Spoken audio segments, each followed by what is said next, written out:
সামাজিক যোগাযোগ মাধ্যমে সক্রিয় থাকার অপরাধে এক কিশোরীর জীবন কেড়ে নিল তারই বাবা।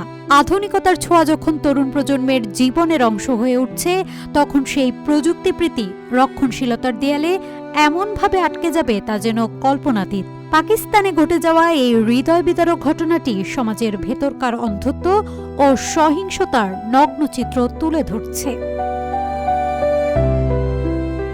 পাকিস্তানের রাওয়ালপিন্ডিতে টিকটক অ্যাকাউন্ট ডিলিট না করায় ১৬ বছর বয়সী মেহাক শাহজাদিকে গুলি করে হত্যা করেছে তার বাবা।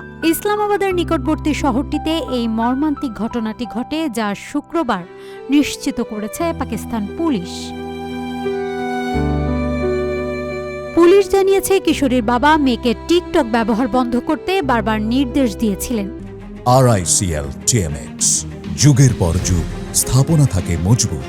কিন্তু নির্দেশ অমান্য করায় তিনি নিজেই মেয়েকে গুলি করে হত্যা করেন।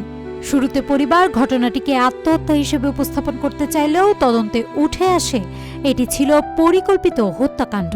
পুলিশ এ ঘটনাকে অনার কিলিং হিসেবে বর্ণনা করেছে এবং অভিযুক্ত বাবাকে গ্রেফতার করা হয়েছে। এই ঘটনা পাকিস্তানের নারীদের টিকটক ব্যবহার কেন্দ্রিক সহিংসতার সাম্প্রতিক এক উদাহরণ।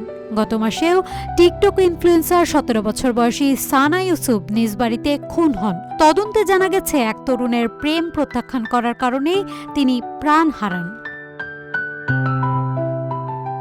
টিকটক পাকিস্তানের বহু নারীর জন্য অর্থ উপার্জন ও আত্মপ্রকাশের নতুন প্ল্যাটফর্ম হয়ে উঠেছে।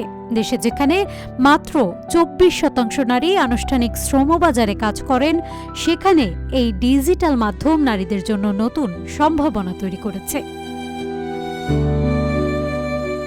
এই ঘটনা পাকিস্তানের নারীর ডিজিটাল স্বাধীনতা, নিরাপত্তা ও সামাজিক মূল্যবোধের দ্বন্দ্বকে নতুন করে সামনে এনেছে।